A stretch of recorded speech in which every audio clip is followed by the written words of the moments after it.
did you grow up as a child?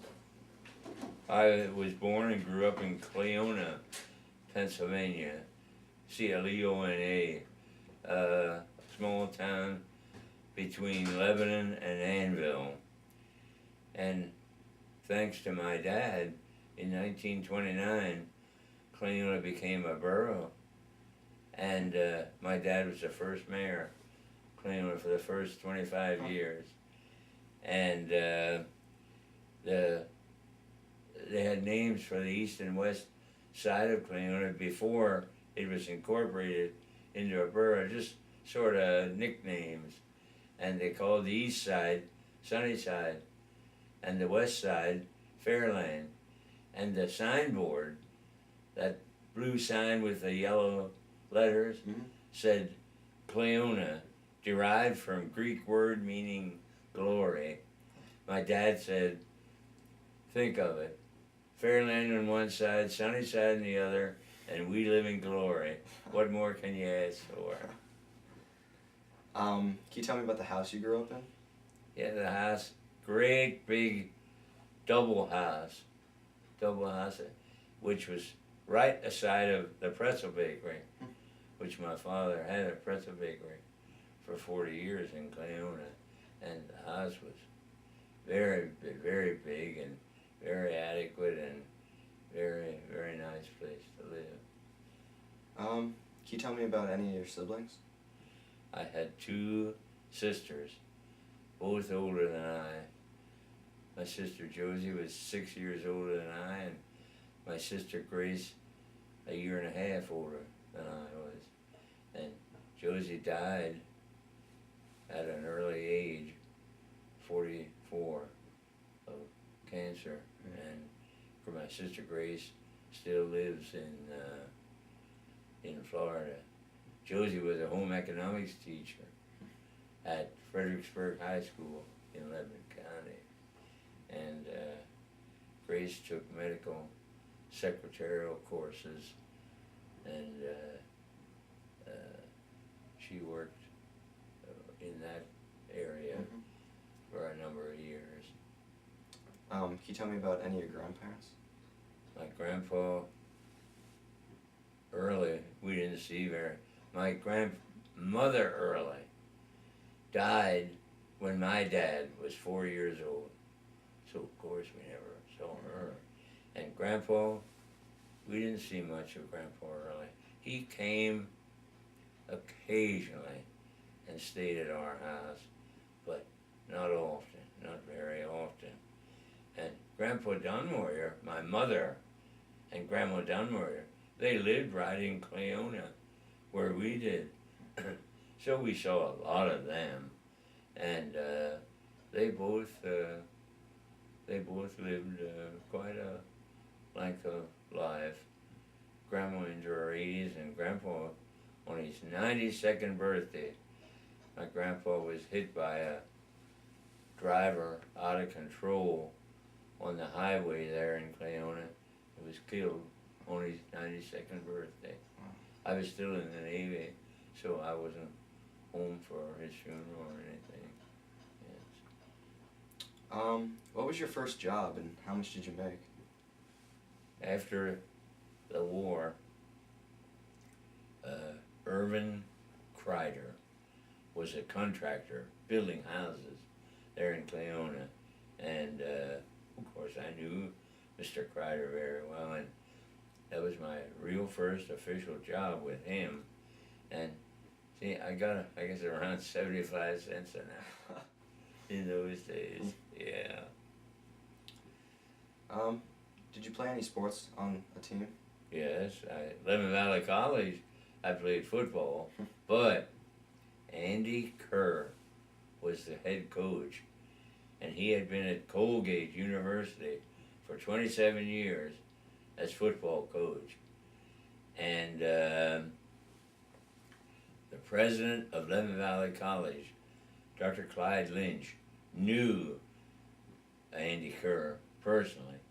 And when he retired from Colgate, Dr. Lynch begged him to come down after his retirement and be the football coach at Levin Valley College. and I had the privilege of playing football under this great big man, Mm-hmm. great big coach, and he wouldn't let me. After he learned to know, he wouldn't let me play. All I did was hold the ball for the extra point because he had a son who was an orthopedic surgeon out in California, and when he heard that I was going to medical school, he said, "I don't want you hurt." I don't want, that's all he let me do, hold the ball for the extra points. That's funny. What was your school like in high school and college? Well, high school was rather routine and sort of watered, calmed down. During the war, I graduated. I didn't graduate from high school. I quit high school halfway through my senior year and started Levin Valley College. You were allowed to do that if you were in the top fifth of your class, and I did that, and so I didn't graduate from Levin Valley, but at Levin Valley College then, I finished 2 college years in 1 calendar year. 2 college years in 1 calendar year. Then I was drafted into the Navy, and then when I came home though, then I was a junior, whereas all my other friends were freshmen starting, where I was a junior. Yeah. What was your first car? First car, 1931 Chevrolet 2-door sedan. I wanted it when I came home from the Navy. I had some money, discharge money, and I said to my dad, I want to buy a new car, and my dad discouraged. He said, "Oh, Bob, you're going back to college." He said, "I'll get you a car." Well, you had to put your name on a list for a car. My name never came up, so I said to my dad, "Well, you won this detail." He bought me that Chevy for $100, and it had 4 brand new tires on it. But and it was, it ran nicely, but it didn't look very nice. And a fellow who owed my dad money, he fixed it up and painted it black with red wheels and the chrome hood out front. Ooh, that was perfect. And my grandma Dunmoyer had 3 big bowls of red velvet, like you'd see on the seats in a movie theater. Mm-hmm. And she gave me those, and this fellow that fixed the car up for me, he did the whole inside of the car with that red velvet. Yeah. Sounds nice. Could you talk to me about your military background? I was in the Navy 3 years. And was in the hospital corps. And the first year and a half, I was at the Naval Hospital at Philadelphia. And there I was on the dirty orthopedic surgery ward. We did all the amputations from all over the world were brought back to us at Philadelphia.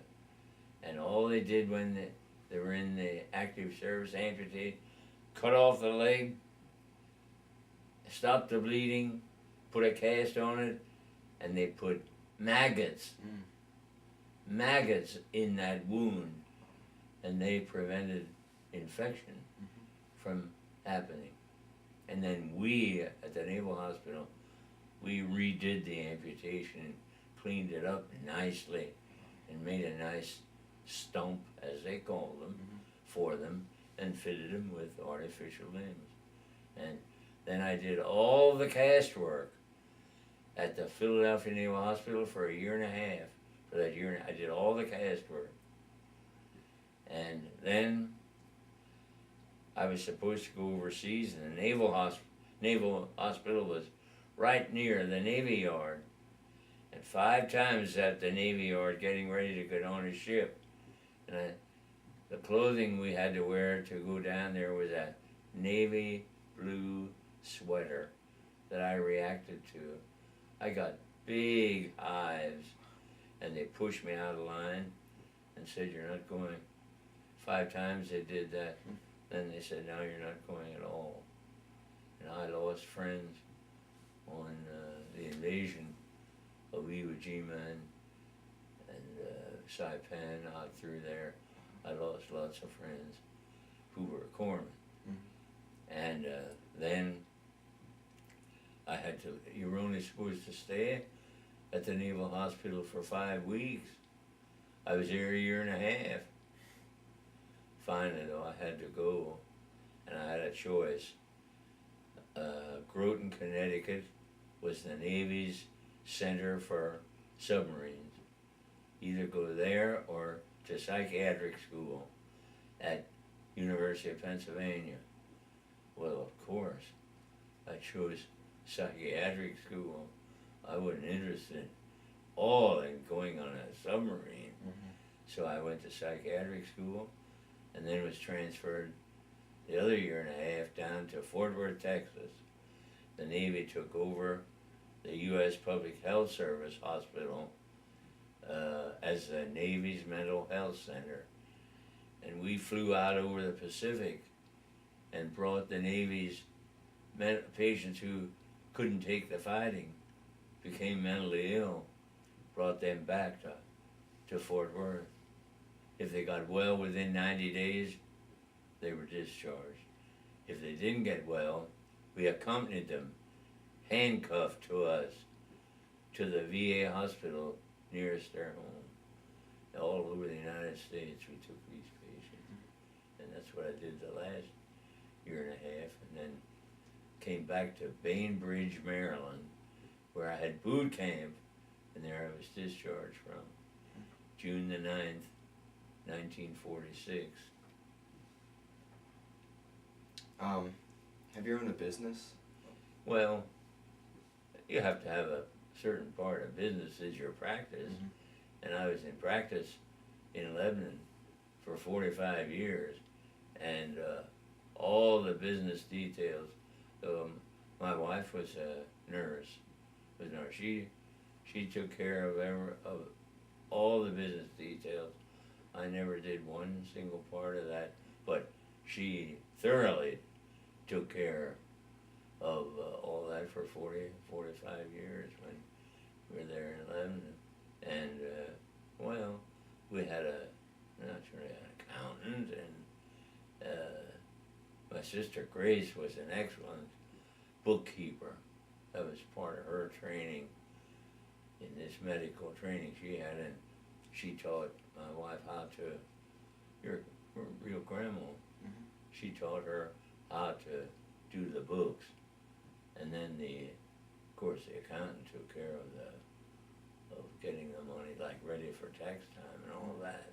But I didn't do any of she did all that, and I didn't do any, but I had to make sure it was done, because it had to be done for record purposes, you know.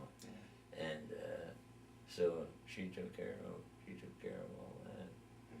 Yeah. And that's it. Is that it? Yeah. All right.